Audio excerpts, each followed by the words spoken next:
Representative Harris. It's nice to be here with you. Let's just start off, what would you say was your biggest motivation for seeking your fourth term? My biggest motivation for seeking a fourth term is, there's been a lot of good work that we've done, from social issues to bread and butter issues like property taxes, border security, infrastructure, all of those things.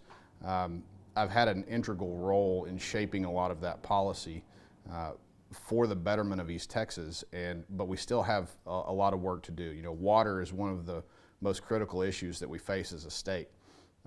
And we've been working diligently on a plan moving forward for next session on making sure that the state of Texas has enough water for future generations down the road. Two questions I want to stem off of that. You say you've played a big role in a lot of these policies. What would you say is your single greatest legislative accomplishment to this point over the past few years? The one that if voters chose to send me home in November or the next primary, whenever it is, banning elective abortions in Texas, that's the one that I can go home and sleep well at night knowing that that was worth everything.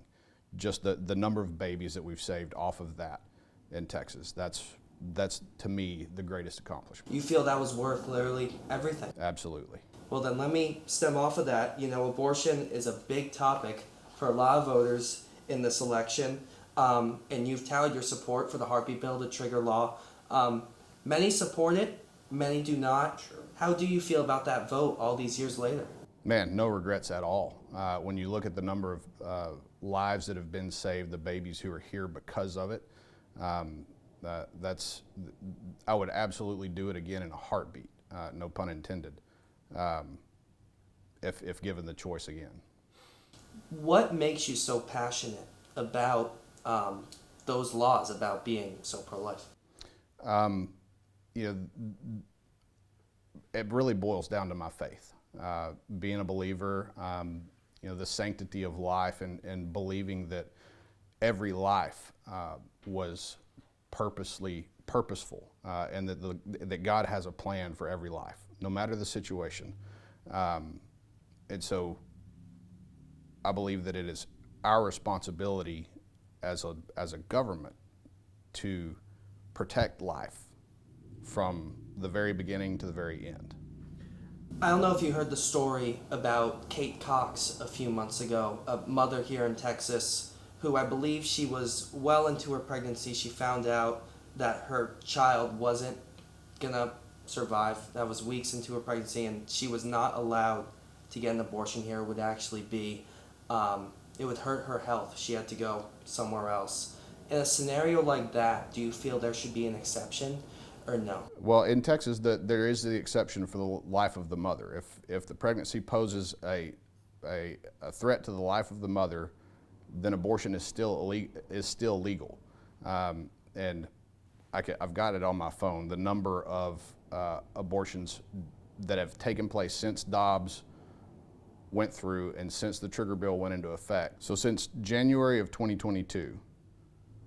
There have been 113 abortions in Texas which were deemed medically necessary under the life and health exceptions.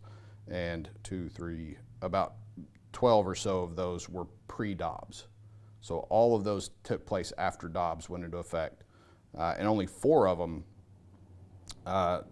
took place before the Human Life Protection Act, which was a trigger bill, took effect.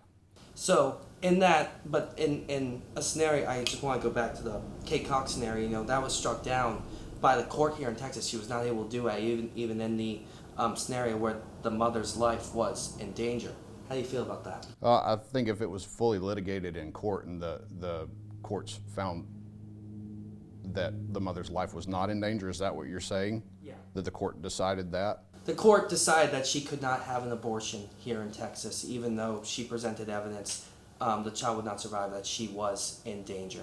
Of potentially not being able to have any other kids in the future, I believe was. That's not what the exception is for. The exception is for the life of the mother, and that's the one that I'll stand behind.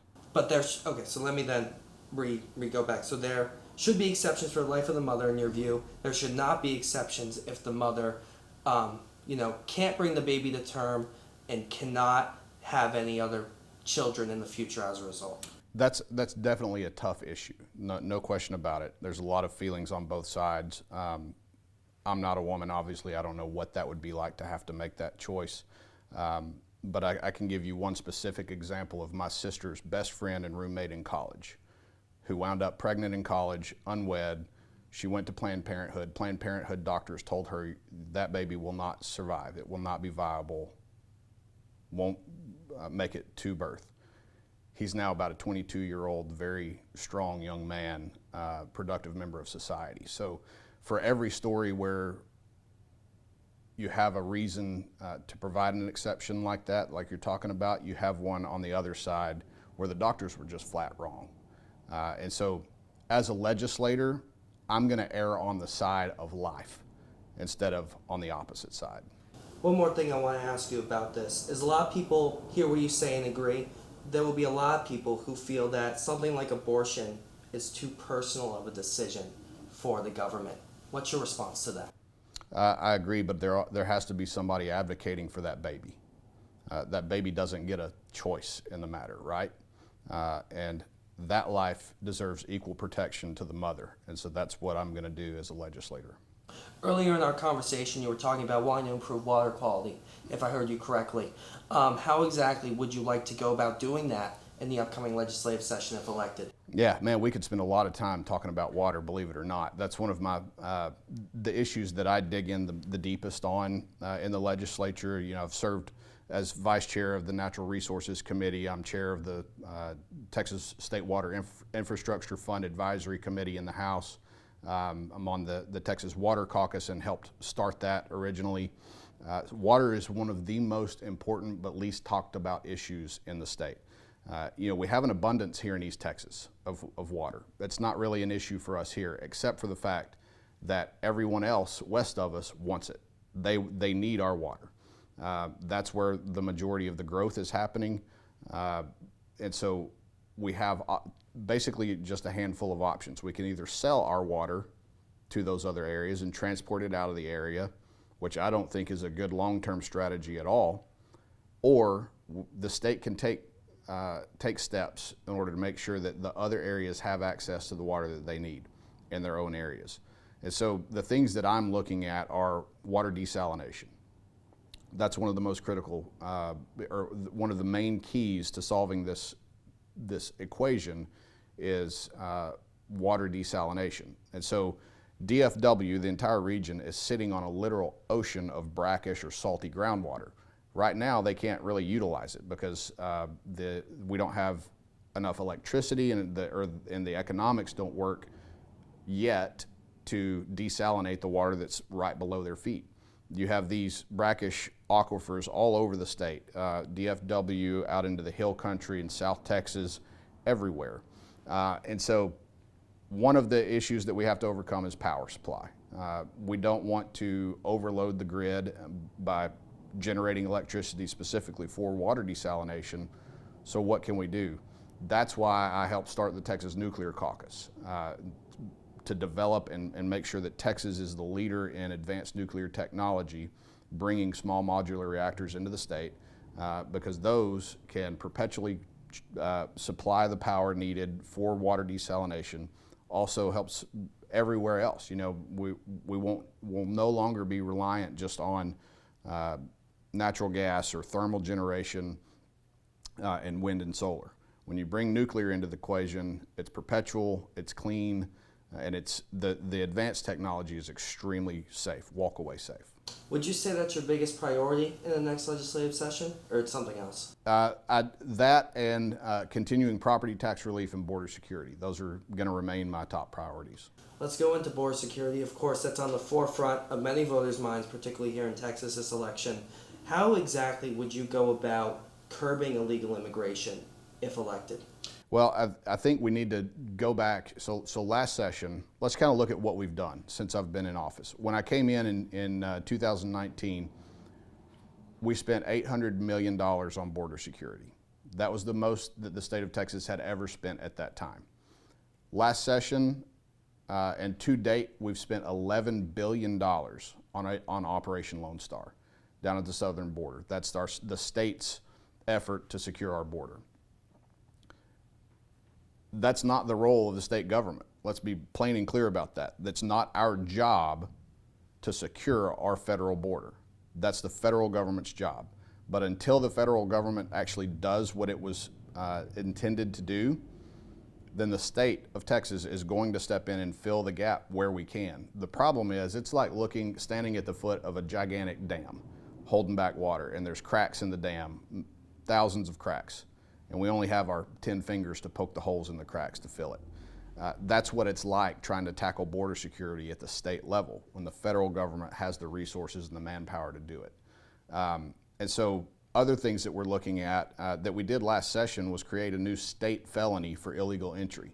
That allows state law enforcement to prosecute illegal entry when it happens at the border.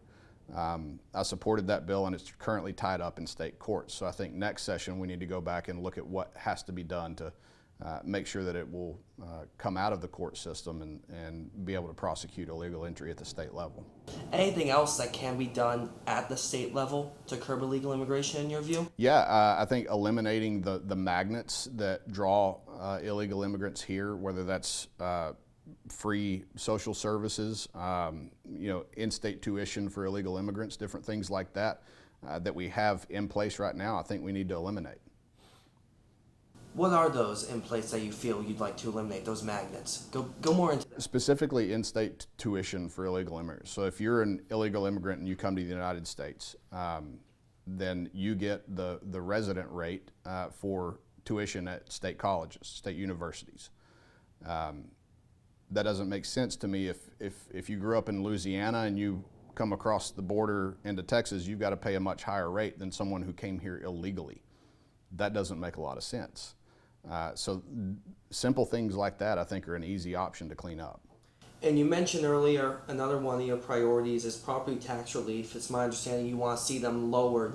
Is there a specific rate you'd want to see them lowered to? Yeah, zero. I want to see property taxes completely eliminated. I don't think that's very realistic right now because the property tax system is extremely complex. And the state of Texas does not collect 1 penny in property tax revenue. That all property taxes go to your local ISDs, cities, counties, municipal districts, things like that. The state of Texas collects its revenue through sales tax. And sales tax and franchise tax are the two primary sources of revenue for the state.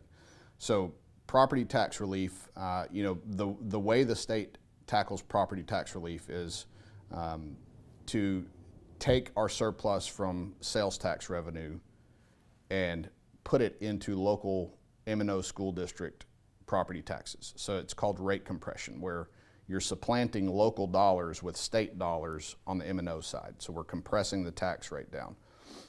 That's why we're on a path to eliminate M&O locally, but that's not going to completely eliminate property taxes.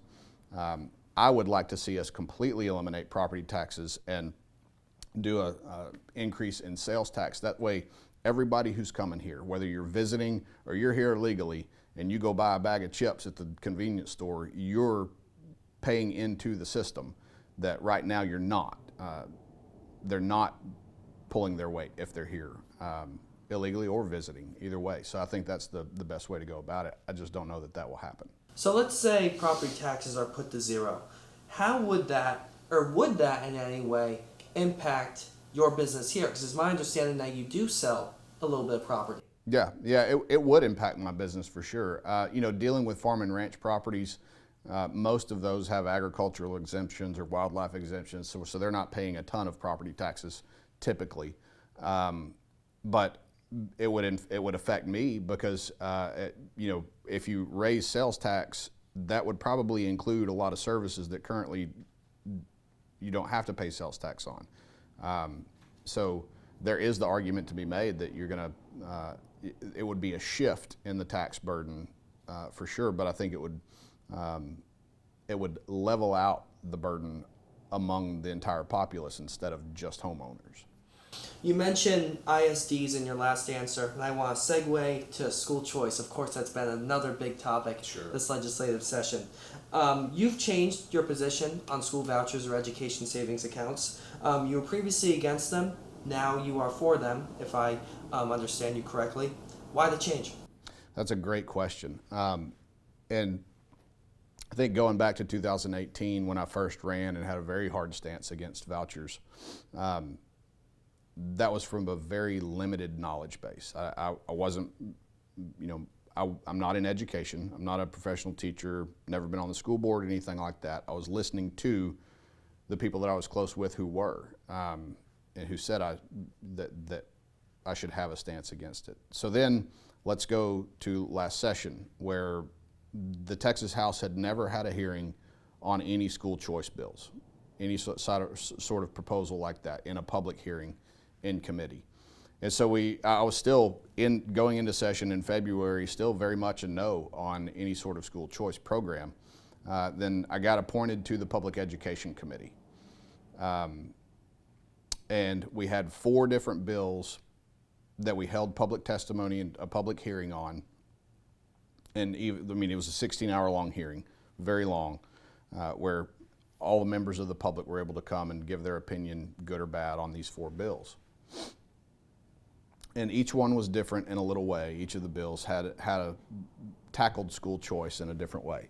None of them, in my opinion, did a good job of addressing the need. And so when I say that, there was one particular piece of public testimony in particular that really started making me evaluate, do I have the right position on this or not? And it was this dad who was from Houston. Granted, that's not the area that I represent. But this dad came to Austin to testify on school choice, and he said, my kids are trapped in a failing public school. The charter schools around me are full, no seats available, and I can't afford private school for my kids. So I'm begging you for another option. Help me get another option to provide my kids a quality education. That to me is what really pulled at my heartstrings, because I thought, man, if I was a dad and my kids were trapped in a failing public school, then I'd be beating the doors of the Capitol down for another option for my kids, especially if I'm paying into the property tax system and that system is failing me. And so that's just where I began to say, okay, I'm going to evaluate this policy really. Instead of just saying no, never, I'm going to start to really dig into the policy and evaluate it. Number one, from the standpoint of the public schools in my district are great schools. Most of them are really good schools. And so how can I approach this by providing those schools with the resources that they need and giving the kids that benefit the most, go ahead and cut in if you need to. No, keep going. I'm just thinking. The kids that benefit the most from school choice, how can we give them the opportunity? So at the end of the 4th special session, what the school choice bill did was it injected around $5 billion into public schools, additional resources into schools. For my House district, that equated to about $71 million for the 30 some odd school districts in my district. So the kids that would be eligible for the education savings account would be prioritized to special education students and low-income students. The ones that cost the most for public schools to educate, those are the ones who were prioritized in the school choice bill. That's not very common knowledge, right? That's not what you hear from the Texas State Teachers Association or the different groups that are out there saying it's detriment to public schools. I think I've only got 2 private schools in House District 8. In order to receive funds from the education savings account, a private school had to be an accredited private school. So we eliminated the pop-up fly-by-night private schools, the for-profit private schools that everybody was afraid of. and we targeted kids who were the most costly for public schools to educate and the ones who could benefit the most statistically from an education savings account. One of the common criticisms of school vouchers are that they would take money away from public education, and as a result would hurt communities here across the state, obviously here in East Texas, because you are giving money potentially to private schools. What's your response to that criticism? I disagree with the criticism because one of the things that I wanted to make sure is we did not take any of the funding for the education savings account out of the foundation school program. That's the bucket of money where public schools are funded from. This was completely separate from general revenue. It was $250 million per year and would have been 40,000 kids who were eligible for the education savings account out of 5.5 million school kids across the state of Texas. On top of that, we would have injected another $5 billion of additional taxpayer funding for our public schools across the board. So not only were they not going to see a cut in their funding, they were going to see a massive increase in their funding for public schools. But you are potentially giving money to private schools that could have been in public education. Is that incorrect? Sure, but if I understand your argument, that same argument could be made for what we're spending on border security, what we're spending on law enforcement, the Texas Military Department, anything that we spend money on, if I understand the argument correctly, is bad if we're not using that money for public education. Your challenger in this race, Dr. Carolyn Salter, said she entered this race because of school vouchers. She's against them. How do you feel about that? I'm not surprised. I knew that would probably happen, that I would have a challenger if I voted for a school choice bill. It's a very hotly contested topic, and there's a lot of really bad information out there on what the actual contents of the bill that I voted on consisted of. But I welcome the debate. It's a debate that needs to be had on whether or not this type of school choice system should be put in place in Texas. And on the Republican primary ballot in my district, I think around 88% of those who participated in the Republican primary said yes, we should have school choice in Texas. I believe it was the last legislative session where there was a bill that would have, I believe, put the 10 Commandments in public schools here in Texas. The same thing passed in Louisiana that goes into effect next year. What are your thoughts? What role should religion play in public education, if any? Well, I think the government shouldn't play any role in prohibiting the free exercise of religion. And so I was a co-author on the bill that put the national motto in schools, "In God We Trust," in schools. And if you go around our East Texas schools here, you'll see "In God We Trust" at the front office in most places. I was also a co-author on the 10 Commandments bill to put the 10 Commandments back into public schools in the state. We've gotten somehow the wool pulled over our eyes to believe that God should never be mentioned in any government setting whatsoever. But if you go back and read history and look at the Congress after the separation of church and state amendment was passed, they still had prayer before each day that Congress would open session. They'd still have sermons on Sundays in Congress. So I think the notion that there should never be any mention of religion or God or anything like that in a public setting is absurd. I think that you look at our society today, where it's at, and the cultural decay that has happened, it's because we have removed God out of all public spaces.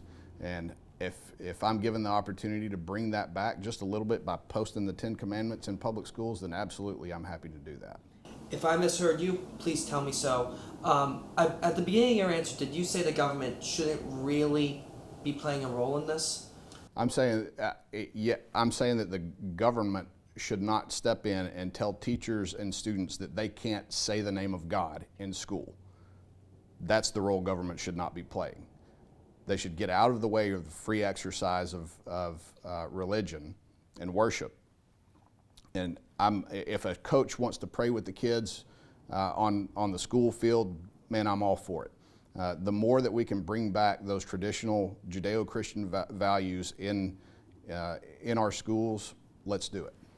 What would you say to the parents who feel that religion shouldn't play a role in public schools? Vote for the other person. Do you feel, and what should the balance be? Should the government really, be going into this, or should there be a sort of red line? I don't know if that's the best term to use, but hopefully that question makes sense. I think common sense plays a large role in it.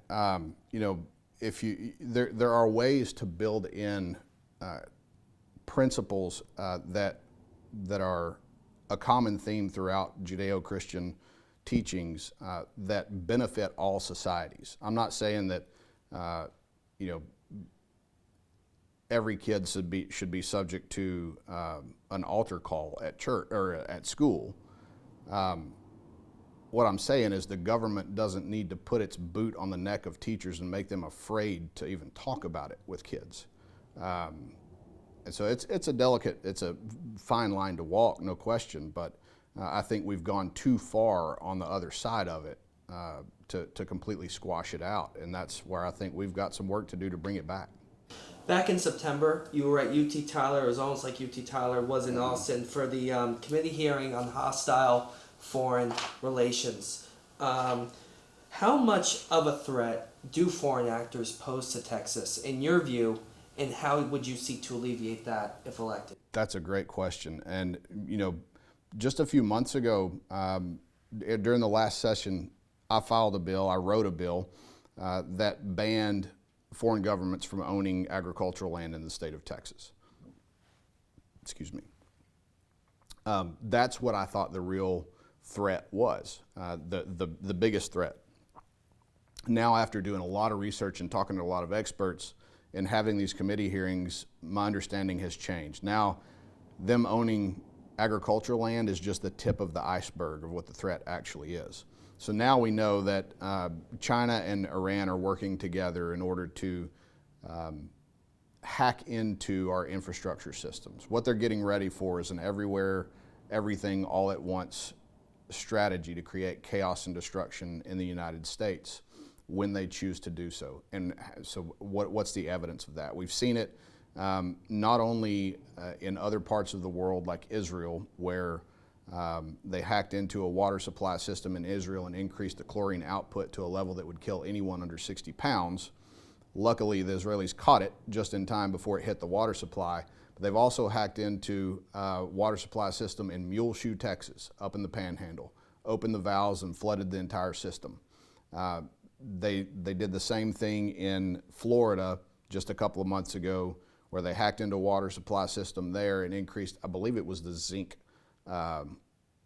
level in the water to a lethal level as well. Luckily, they caught it just in time. But you look at that, the Chinese have put in communications towers within 100 yards of our nuclear missile silos in the Midwest. We caught them doing it, and they were only supposed to be consumer frequency communication devices on these towers. Well, we went and ripped them down and found out that these communication devices were transmitting and receiving on military frequency as well. So they knew the communication that was coming in and out for our nuclear missile silos in the Midwest. I think that China, Russia, and Iran are looking for the soft underbelly of the United States. And my goal is to make sure that when they come to Texas and look for our soft underbelly, they find none. That we're secured and that we've done everything we need to make sure that our infrastructure is hardened for when that day comes. How do you harden that infrastructure? That's a great question. We start with an audit, a statewide audit of water supply systems, where they report in any communication technology that is used, either manufactured in China or used in China. And if that's the case, that needs to be taken out. At our port systems, the crane systems, the software, all manufactured in China. You shut down the Texas ports and you shut down the Texas economy. So, there's practical things that we need to do to identify where those soft targets are, and then after we've identified them, we can establish a plan to address it. Going more off infrastructure, I want to talk about recovery efforts following natural disasters. We're talking hours before Hurricane Milton is barreling towards Florida. And there's been quite a few hurricanes in recent history here in Texas that have really hurt the state. Harvey being one big example. What should Texas change, if anything, regarding future recovery efforts, whether it be infrastructure, the response, should anything be changed? Learning off of this last hurricane barrel, I think that the local electric delivery companies, in particular, need to make sure that they have everything in place, ready to go to restore power as quickly as possible when those do come. I think the Texas Department of Emergency Management and the governor have done a really, really good job of responding to natural disasters, whether those are the wildfires in the Panhandle or a hurricane that comes on the Texas coast. You can never predict the future, right? We can never predict it, but we can be prepared. And I think for the most part, Texas has done a really good job of being prepared for when those natural disasters come.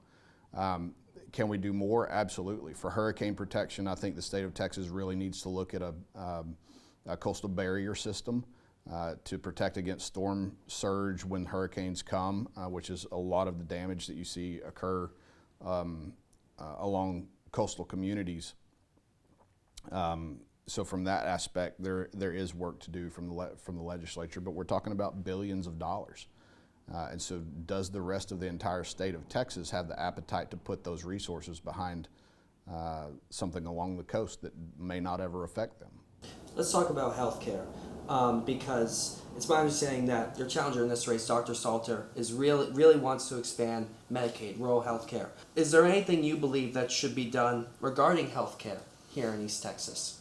Yeah, and I think you see great examples of what can be done at the local level, like in Athens, where you have Dr. Doug Curran, who helped start a community clinic there locally, and now it's grown into a federally qualified health center serving low-income residents, and it's basically a free walk-in clinic that's done just an incredible job of increasing access for people in Henderson County. I think we're very fortunate in our area to have such a great healthcare system between UT Health and Christus. We've got Christus new emergency room being built here in Palestine. We've got the medical school coming up in Tyler, which I think is going to be a massive benefit to East Texas. From expanding Medicare, when you look at what has happened in other states, and we see this same thing with federal special education funding. The federal government comes in, provides expanded services and the resources, the money behind it, and then years down the road, they shrink the amount that they're funding, and then the state is left with having to make up the difference. And so number one, that's one of the aspects of Medicaid expansion that I think we need to be extremely cautious about, is what will that do to the state's burden to provide that money when the day comes that the federal government says, all right, we're not doing this anymore, or we're shrinking the amount that we give you. There are many veterans here in Texas who will be voting in this election. Is there anything you feel that should be done at the state level regarding veterans? Through the Texas Military Department and the Texas Veterans Land Board, there are certain services that are there for veterans who live in the state. One thing that I'd like to see is a property tax exemption for veterans, and not, we couldn't do a full exemption, but something honoring their service, making it a little bit easier on them.